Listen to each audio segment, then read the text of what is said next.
Into engizosho ngifunde number 1, if ever you are interested ukungeneni ipolitiki, you must be ready for any political war. Number 2, into engifundile noma engilethele trauma nice boom. People must take this serious. There are people out there abarepiwe ngempela okweqiniso. So into engiyibuza yona ukuthi yazi umuntu makuthiwa urepiwe sengivele ngithi no man, maybe unamanga lo uyadlala, because I know the truth of this. I hope maybe wonke umuntu uyabona ukuthi lento mawulo kuyilandela ulalela mina ulalela umuntu lo okhulumayo omunye. But today let's not talk about people's names, ne? Yabaleke emagameni abantu namhlanje, let's not give them free airtime. So mawubuka lo omunye the opposite party ubuka mina no, uzothola ukuthi kuna ama stories amaningi awakhiwayo. So lento, especially this message, it's going straight to the state.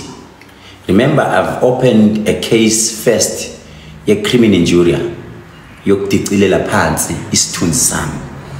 Mangivula leyo case, this message is going straight to the minister, and I've abhalela uminister incwadi eyokuthi I'm complaining as a South African. Now I've asked the state ukuthi bring whatever resources that you have to come and investigate me. Investigate to see ukuthi whatever that I'm talking about, it does make sense no me iqiniso. And lento ngiyenzela ukuthi uma bethola ukuthi kune case abangibopha, uma bethola ukuthi iyamanga, someone must be accountable. You know, now sekuphuma into sibu ephumayo ithi in my house bekunomzimba, a dead body. There was a dead body. Exactly. That is a serious case of which the government ubaba usenzo mchunu kufanele ashesha ngenelele. Abonisa ukuthi umthetho eSouth Africa udlala. Abantu bangazenzeli umathanda. And if it's a political war, akumelanga bayithathe this for granted. You know, you accusing someone ukuthi unomzimba womuntu, and bear in mind ukuthi ngempela ifuko kuyiqiniso.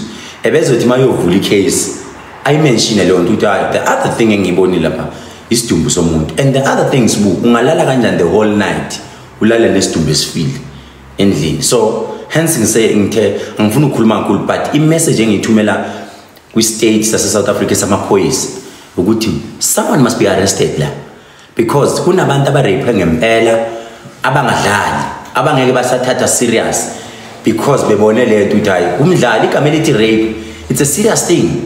Asingayithathi ngento yokudlala. And lento amadoda maybe one day they need to be given a platform. Maybe ngisho nasemajele kuhanjwe kiwe kuyobuka ukuthi lo kuthiwa wadlwengula kanjani. It's starting to give me something manje ukuthi yazi abanye abantu baboshela ukuthi umfana nentombazana bayixabanele kwasekuthiwa rape, yabelieve leyo nto kumele investigate, because njengamanje uyabona ukuthi ishintshile manje.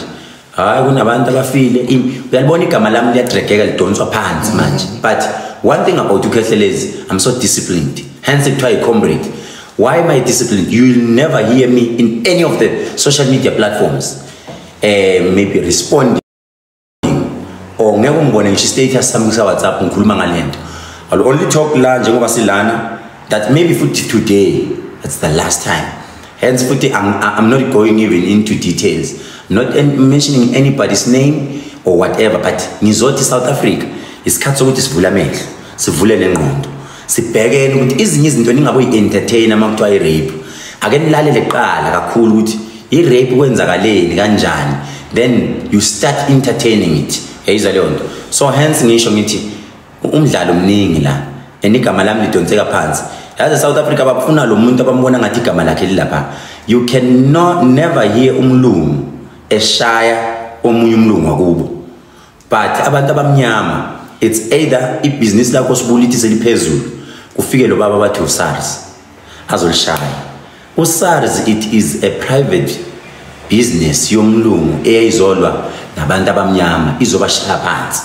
So uzobona ngoSARS azomshaya noma ubona omunye umuntu wakithi omnyama azokhuluma nokuthi sazi equality tax. Yes. Revenue collect. Yes. For which sonke simele sibhadale tax. Exactly. As ama citizens. Ngiyakuvuma lokho. Yabona lento yokuthiwa umzex leyo iqala school. Yeah. Abantu bonke bayithatha kancane. Believe me. Kulawa ma orders are 1000. Maybe this thing we dayisa 500 rand. A1. It's an example. 500 times 1000. Angazi uthi imali ne. Ngiyakuthola. But you decide ukuthi kusasa uyothenga iplaza. Then mawuthenga iplaza kwenza inkukhu amaqanda ukodisela wonke amaspaza shop in. Then awubatshela abantu you decide ukuthi iplaza lakho selikwenzela imali. You started here ne. Yeah. Bese uvela uveza umuzi wakho. So wakhe umuzi owetha 100 million. First thing abazoyisho yazi bazothini ku. Uthwele lo ngoba vele sambona uzwana nobani noKhehleni. So njengamanje arabasho kanjalo last year kubona nqeda ukuthola umsebenzi 2000 nanzo bathi isigubhu sikaKhehleni sisebenza. Ngifuna ukuthi asiba educate abantu ukuthi abantu bakithi ningabe too much obsessed nge-social media. You have time. Ngiworried ngalabantu abahlala be live ko TikTok basebenza nini. Ngiworried ngenyanga. I'm worried about inyanga ehlala live ku TikTok.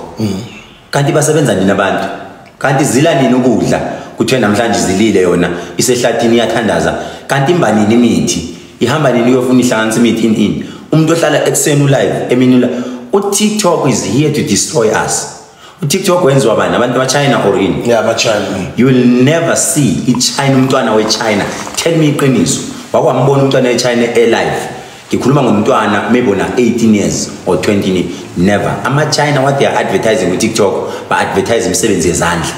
Imshini yabo yebo but they use for that. Kwamanye ama countries TikTok is not allowed. Thina ngapha sifiyesa wa introduce kithi sesusebenzisa ukudestroyana sodwa. Umlungu uhlakaniphile wasinika i-platform. What there is the platform? It is easy to trend, easy at any time. So abantu abamnyama bathe ufika ngala siyaqedana bayadubulana abantu ngo-TikTok. Asina secret sebantu abamnyama iphelile into yemi i-secret. Asinayo imfihlo. Do you know into esisele ukuthi abantu benze u-live besendlini ekamereni because sengake ngambona omnye enza u-TikTok ese-toilet. Ati brrr. I'm telling you. Ihlazo leyo nto but bayakwenza. You know what? Ubaba omdala, ubaba umbona ukuthi umkhulu lo. Umuntu olenza lezi zinto kuthiwa yabo i-trend. Kunezinye izinto ongasafanele uzenze ngoba usuyaba lokho sekuba abantwana bami lokho okufanele bekwenze. Lokho akuseyimini. So into engizama ukuyitshela abantu ukuthi TikTok they must be very very careful. Uzos destroy. Into engizoyisho ukuthi abantu we must focus. Let's use TikTok wisely. Mina futhi yabona mangathiwa MK uyathatha ungena emandleni. The first thing that I will tell uZuma noma whoever will be the president ngizothi asilweleni ukuthi manje sivoteni ukuthi uTikTok asuxosheni nesa. How? Yes. I'm telling you. Kodwa uyafana nje no Facebook no Twitter. Yes. Uyafana but uTikTok angudingi. Usu destroy abantu bangaka abantu abafile. Ungcono Facebook ngoba uzube live eyidinga angazi lele demon elingenile but ngake ngayenza prophecy ngo TikTok. Ngayenza prophecy ngeApple iphone. Ngayenza iTikTok ukuthi kwenzakaleni ngo TikTok idemon. Do you know ukuthi you can be live the whole night ungafikela ubuthongo but you can't do that on Facebook. Why? Because there are cults a secret enziwe ku TikTok. Wangena ku TikTok waqala wangena understand ikhanda lakho liba ngathi uyahlala. Injalo nje. Yeah, na awushaywa wedwa nami ngishayiwe strong. Just ukuvisa abantu nje ukuthi sishaye ukathiwani.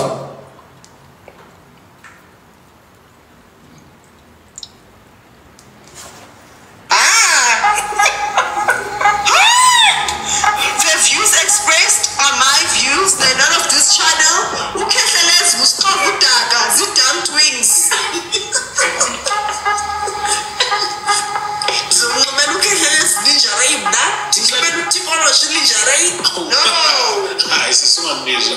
And tonight, Hustlers called about to make it 3,000.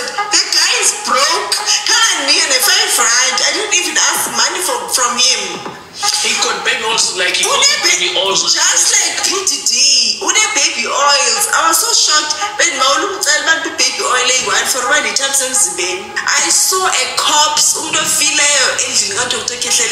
I decided to keep quiet, to keep my peace. We were doing it for the... DJ Smooth did not inform me that he's recording me. And he put that voice note without my consent. I paid a lawyer 5,000 to have that recording removed. As DJ Smooth joined DJ Smooth, Dr. Keshelezi bribed a sergeant who was assigned to my case, Sergeant Maboko. He bribed him. Do you know that Keshelezi hires people to pretend to be brigadier to abaniki 500 when women want to go open cases against him. Abaniki 500 rands lam to exchange with brigadier. Yeah, what I wanted to say that. I wanted to say no comment. I cannot comment on that.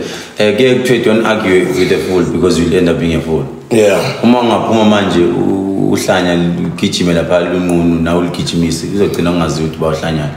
So let's not talk about this, man. Let's move on. But the case is still open, and it's... The case is still on. I think in South Africa they are doing a good job. This case is in 3. First one, it was given to this other detective in Norwood. The detective, it was transferred. He motivated niggas the case. It was transferred to Loktwang bribe. But funny, Kaliwatwang broke. Second, sing bribe police. Ya muvela again. Then ya Kennel. Kennel naye. Ya move manje seipeto ubrakatia. So I just don't want to discuss more about the case because I think ngizobe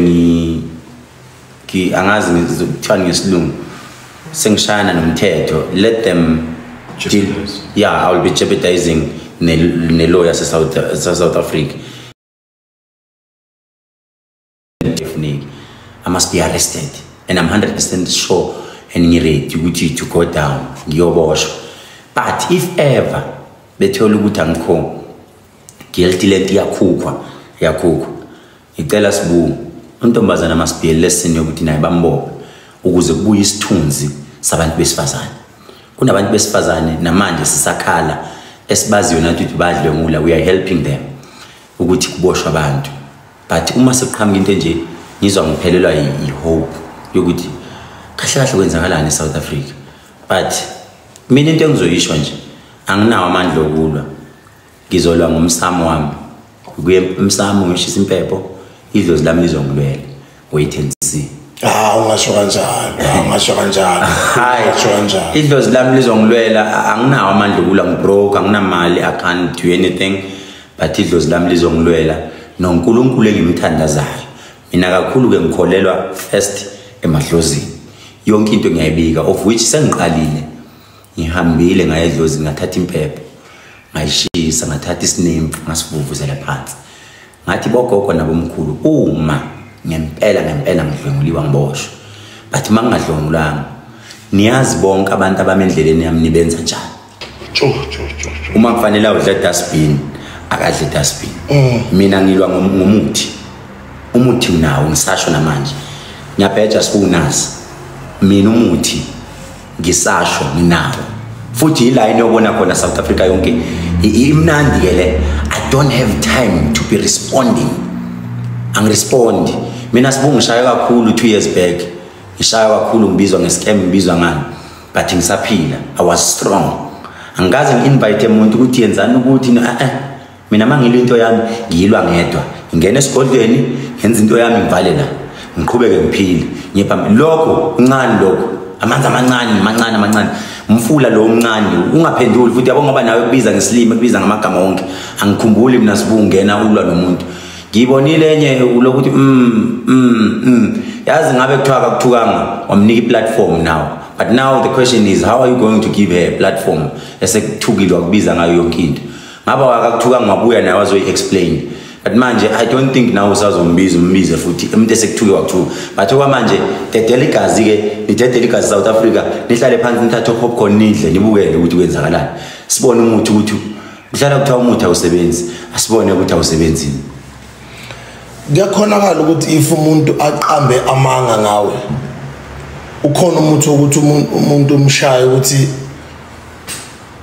yathi ngicine lapho like let's say umuntu uyamxolela uma akhuluma amanga ngawe especially amanga njengalawo let's say amanga let's say kuyaproveka nasecourt umuntu njengalo uyamxolela noma umbhaxabula ngomuthi. Okay, firstly icourt ayithathi into eyibona ukuthi it doesn't add up ayino kuye court hence if ever bekuthiwa lento be add up okay hlele singabe sikhuluma maybe ngabe ngiphakathi but if bayabona bafundile phela abantu they are well trained from detective they are well trained if ngoba ngikutshela ukuthi sihambe abantu abawu3 tell me these 3 people should bonke ngihamba ngibabhadala mina ngile KZN indaba isegoli should bonke labantu ngihamba ngibabribe mina bayabona bonke ukuthi hayi man kunento enga-add up la yonke into engiyikhulume kuwe bayithatha bayibuka ine proof yonke into ine proof kwi-docket yonke into so it is not a good thing ukuthi umuntu uziyomginqisa ama-fingerprints uqamba manga ziningi izinto zomuntu eyimoshekalayo.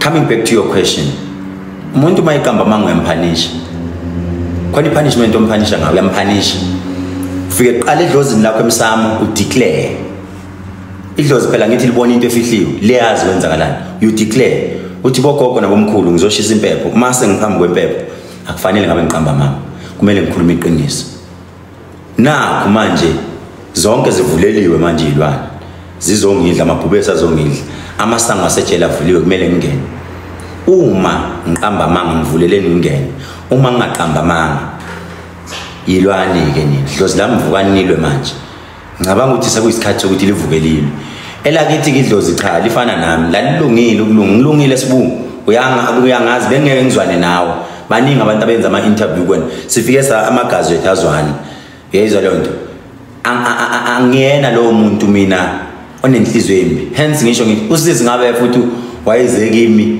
wathi ngilambile baningi abantu mina ngibasizayo athi umuntu ngilambile uze kahle leyo mali one inama blessings 2 I can even maybe offer nomsebenzi hey siswami nawo nomsebenzi uyizamela but mawungizela ngale ndlela uthi ufuna ungishaya ungizela ukuthi ufuna ungishaya kuma app ami nizama ungena nithi nithatha izinto zami ngeke izokwenza lokho but hence ngisho ngithi mina ngisebenza ngesinto angifundanga angisona iscore angijimi insimbi angiyona advocate angilutho mina ngafundisa umuthi phela uma kunje ngiyazi nomele ngiyithathe ngiyisebenzise bese kwenzeka izinto zami akekho umuntu ofanele ngihlala ngisho sibunga ngithi mina akekho ungabosithandazela isitha sakho ukuthi sife inyanga ngiyayi it's a message futhi nale ungayithandazela isitha sakho ukuthi masife akufanele umbulala umuntu akafi umuntu kufanele asokole phambi kwakho ukuze abe witness atshela abantu ngelinye ilanga ukuthi ungamthinti lo muntu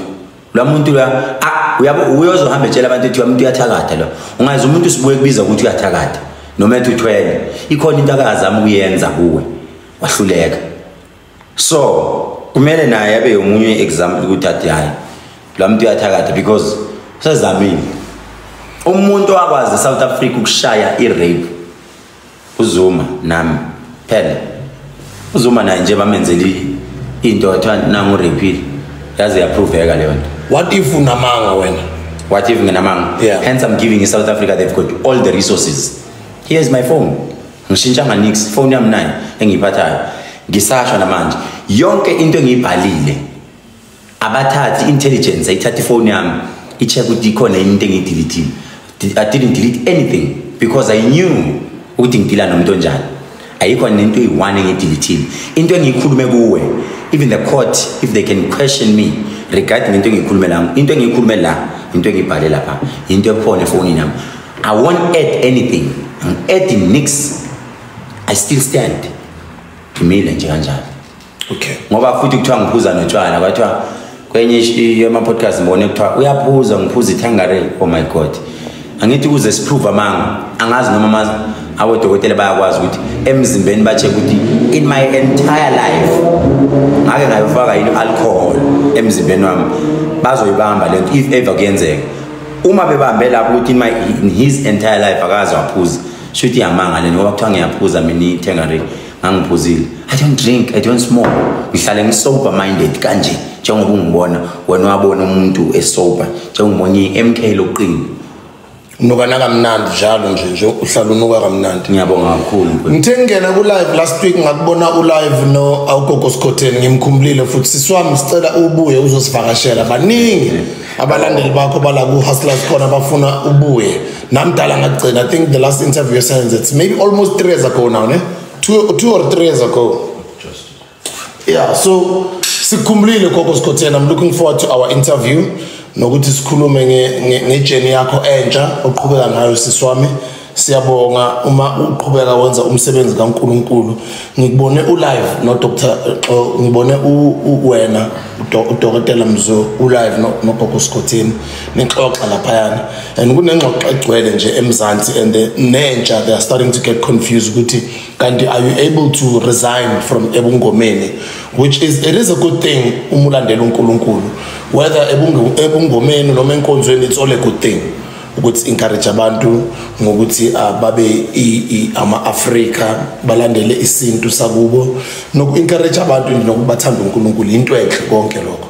Kodwa is it possible ukuthi umuntu angaresign ku calling yobungoma? Funa ukwazi from wena ngifuna ukwazi nokuthi ngize nenye room futhi ukuthi ngathi nawe bathi njengoba boxoxa lapha na nogogo Skhotheni ngathi bathi nawe uyaresign ebungomeni. Kunemhlambe inkonzo kumele si expect kuwevulayo nawe ngale noma mhlambe lesonto elisha elizala kagogo Skhotheni elene nobabili kune partnership lapha kusebenza kanjani uyakhona umuntu ukuthi aresign ebungomeni?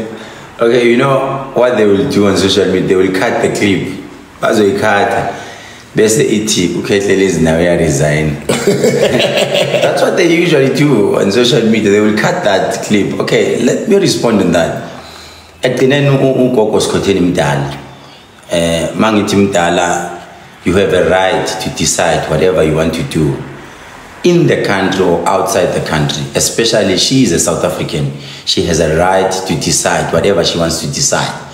And again, maybe people must stop questioning her too much because at the end of the day we can't force her. But what I will be giving you an answer based on izinto engizazele ebuthwaseni.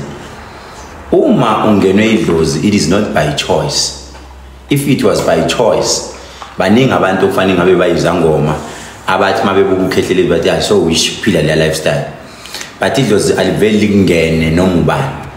Mase lingenile aliphumi na kanjani. Ogogo nabomkhulu abadecidayo ukuthi njengamanje step esifuna ukubeka kusona isiphi. And what I'm saying is ugogo Skhotheni uthi yena usefuna ukungena esontweni. Maybe uhambile emsamoya uguqa wacela ukuthi cha sengicela ukuyosebenza esontweni. Sikhumbula ukuthi isonto nalo masibheka deep nesonto mayibhayongena the thing is angazi ukuthi ongena kweliphi isonto nalo lisebenza ngemoya. Yena akasho ukuthi angisangeke ngisawusebenzisa umuthi kodwa ngizoqhubeka maybe ngithandaza for the fact that she's still praying. Nakho leyo nto isabantu abadala ngoba phela la kulapheni sinabathandazi sinezinyanga sinezangoma.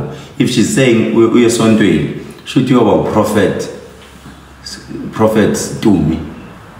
Ngoba if she's saying I'm prophet Gogo Skhotheni, take out the word Gogo for the sake ukuthi uthi wena ugogo should usasekhona yena by choice uthi uyekile. But uma ukuthi ngempela idlozi lamngene ngeke uyiyeke leyo nto. Ngenile ungenile ngeke uyiyeke unless mawahamba wayolanda into usebenza ngento wayilanda eMozambique noma eTanzania. Yini leyo nto?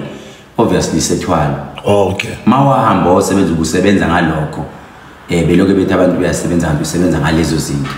Then that one you can go unyonyobe ubuyele kuye lo muntu wayilanda kufika ukuthi cha sengibongela ngisafuna ukusebenza. Then kube nesiko lakhona elilahlayo ilahle lonto uyishiye ilahle. But if ever ngempela wathwasa waludla waliphalaza ukhamba hayi impela ngeke uzuphumelana phela nje uyongena ekuthandazeni napho futhi uzoqala emasayidini engathi uyayifihla but uzogcina but ke from what I know mina ngiphila naye kakhulu Sikhotheni phila naye kakhulu maybe usazobuya tshela abantu athi hayi I'm a prophet you know maybe uthande isonto because nami nje ngiyinyanga ngiyangena kubasendiso ikeyboard mayikhale kahle baba ngikhuluma ezinye indaba iyakwenza leyo nto but hayi ukuthi ukhethelezi uzoresign noma ukhethelezi uresign I will never do that ngangena lento yangena and hence ngisho ngithi vele into engikholela kuyo kakhulu qala than anything because mina amehlavulekile ngikholela emadlozini akithi noma ungathini esontweni yes but ngikholela kakhulu emadlozini akithi kodwa wathi kimi the last time sixoxisana wathi kodwa 50% usenkonzweni hence ngisho ngithi first I have to prioritize noma kuthiwa manje thawukhethelezi yaboshwe ngithi Nkosi yami okuyidlozi lakithi elingibhekile lasekhaya komama yayizwa yona so ngiyakholela kakhulu because ngiyazi ukuthi yonke into enginayo noma ungangibona ngigibela imoto enjani ngihlele emzini onjani anginikwa uNkulunkulu kodwa ngayinikwa abantu bakithi ngaye emsamo ngashisa impepho ngayenza izinto zenzeka umuntu osathi uNkulunkulu cha uNkulunkulu nayo idlozi iqiniso lihla singalibalekele let's not run away njengamanje masinga asken sibe deep osibu uNkulunkulu onjani obuyafa ngeGood Friday uyafa uzofa manje hayi uzofa namhlanje soyaqala manje sikhuluma iqiniso phela mina sikhuluma ngelikhulumayo yileli lingafunwa abantu iqiniso ngelikhulumayo yileli elenza abantu bangizonde but at a later stage bayikhumbula uzofa makafa uNkulunkulu siyosala singanayo uJesu uzofa izwe liyosala lingaphethwe umuntu for 3 days lingaphethe umuntu akekho umuntu ozobe sibhekile ubani ozobe sibhekile sikadeni uSathane angahambi lingakuthini uzofa and then avuke after 3 days mayevuka siqhubeke futhi simlandela ngithi we'll do that ngoba phela inanze into sibuye ngibuza uma sikhuluma iqiniso do you think abelungu they were that stupid ukuthi bebengasinika iBhayibheli for free because ayinikwa for free into abayiprintile nabo that thing izetina la ukuthi sizokhohlwa isintu sethu phuma ukhohlwe phuma uphela ulandele lento la because those are the ancestors wabo le phesheya same thing lento esiyenza la thina we didn't get an opportunity ukuthi sikhulume ngoShaka osenza ngakhona odingana yayizwa leyo kodwa bona Moses Isaac abasekho labantu esikhuluma ngabo athi abantu abasindisiwe masebenzisa uqhubu bathi asiwakhonza amadimoni abantu abangasekho asikhulumi ngabo kodwa why ukhuluma ngoMoses why ukhuluma ngoIsaac why ukhuluma ngoJoseph abasaphili labantu west party ke yokugcina nangu uzofa manje uzofa 3 days sizosala singanaye ke sobe senza njani silahliwe thina siya kuphi la sibuyele esintwini sethu hey abantu sekuyisikhathi sokuthi ababuyele emadlozini akubo uma uthi awukholelwe edlozini lakini shintsha isibongo ungabi nesibongo uSamuel awunasibongo ngoba phela eBhayibhelini siyezwa ukuthi yebo impela wayekhona uJoseph wayengakabani isibongo uJoseph ngicela ukuza kunini angisazi isibongo uMoses wayengakabani isibongo angisazi isibongo sakhe okay siyavuma ke bona babengafuni izibongo right sokuthi babesindisini uma ngempela abantu belandela uNkulunkulu nabo ngempela bethi we prioritize abasusibo mawukuthi manje u-teaspoon ungabi wakandlovu because the moment uthi ngu-teaspoon wakandlovu musu usho ukuthi mina ngizele kabusha ngegama likaJesu in lutho phela wena ugatsheni uboya benyathi lezo yona mawusho kanjalo uyithakazela sikhuluma ngabantu abangasekho siyabavusa manje ngoba yithakazelo lezo uzozo manje hawu Nkosi yami nami uJesu mayivuka nami we mame ba confuse abantu hayi yabona mfowethu umuntu olikhuluma iqiniso ofana nami olikhulumayo olikhuluma iqiniso ofana nami uma kecha angeke ngimenzele umona mina umuntu lo wamjida bathi uyamazi makecha cha ngimazi ngisazoke ngimbiza interview engekho ukhuluma iqiniso uyayenza lento ikhulume iqiniso ukuthi abantu isintu sakho iyona into ehamba phambili when you are an African, you must be proud of being an African. Why not right on Good Friday? Again, Hambeni on Good Friday, nearly Pezule, watch on Laconiches. I know Vacasharabilu, Nizoboni to car was on Goshabilu, but go back to your country. As Nazni, God has peace, Jesus, oh, you got same boy. Say, I shall pay a mobile of us land, I want to go south of touches who is also figuring land. Also figuring. I was thinking about simple, some candles and name. Yanto yapa labantu abahlakaniphile belungu yonke into ababeyibhala lapha babeyazi ukuthi kusazoyenza ukuthi makuqeda la kuzoyenza ukuthi asifuni labantu vele basondele esintwini sa abaphume baphele nje entweni etidlozi babone ungathi amadimoni bayashifta from our roots abashifta abanye mina ngeke mina ilapho nje manje uthini kuGogo Skhotheni uGogo Skhotheni ingane yami Nkosi yami it's a choice yakhe naye mina one thing about me angiyithandi indaba zabantu I mind my own business ukuthi kamakhelwane kwenzakalani kunentuthu eshunqayo anginandaba hence naka ANC anginandaba into kwenzakalani ngina make imind ezaka MK la yayizwe lonto ukuthi benzani labana nabo DA benzani bonke anginandaba I understand ileyo nje kodwa yena encourage ukuthi maqhubeka livule isonto if she thinks it will work for her. We don't know what our plans are, because you cannot do something that you don't have a plan of. You do something because we have a plan on her. So she has a plan. If we plan we want to umsebenze akaqhubeka mfowethu akekho umuntu oqala into enganasiphetho nase kungomeni wakuqala ngoba ebona ukuthi uzophetha ngo2025 konke kunesikhathi sakho incwadi kaMshumayeli isho kanjalo ithi konke kunesikhathi sakho no ANC umbathe no DA bayazi bazoqeda nini bazohlukana nini so nathi njengoba siMK sihambela sodwa siyazi ukuthi bazosijoyina nini kodwa khona bazosijoyina mina ngimrespectela ukuba ihustler kwakhe une confidence usise futhi une vision ucabanga ukuthi mhlambe nje mayivula lenkonzo entsha iUmzek's kitchen wakho omusha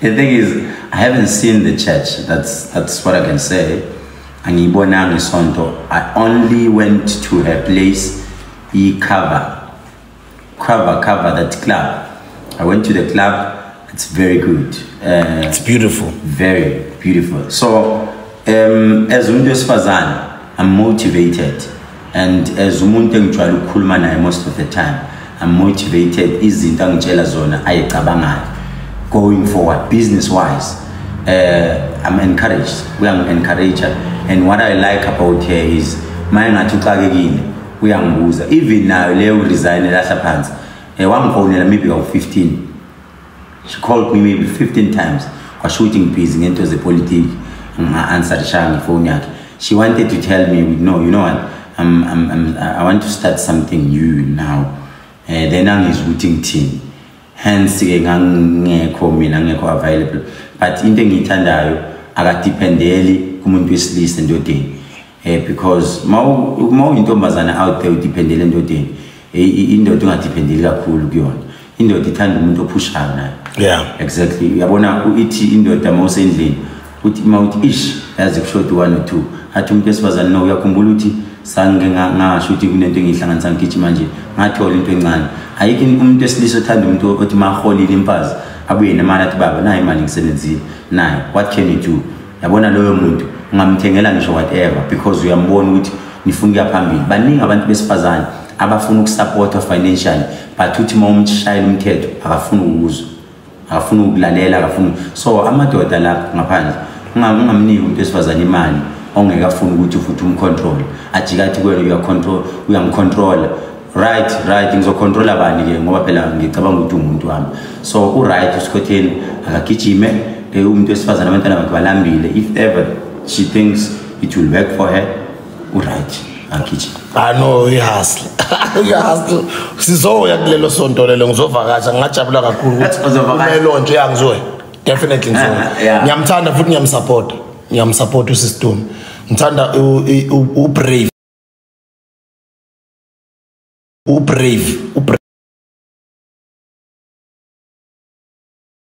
ubrave ngivakasha kuboma Rema ngivakasha ngiyabona mina uNdlozi eShumayela yeah uNdlozi lo ophuma kwi EFF eshumayela was like wow elinye side engilibonayo kodwa nalento esiyenza ukushumayela konke lokho we are all ministers in our own right yeah you are right. We mostly focusing on spirituality. So it's preaching, but we're preaching about the spirituality as Africans in our own way, and also if ungathi uyabheka thina sinandaba nabantu abasindisiwe asibagxeki, but bona if you can give them a platform now ulanda umfundisi mayibabo uzozwa uze enze bayangimangaza ke masebeshumayela benze bashigama ningafani nabo khehlelezi.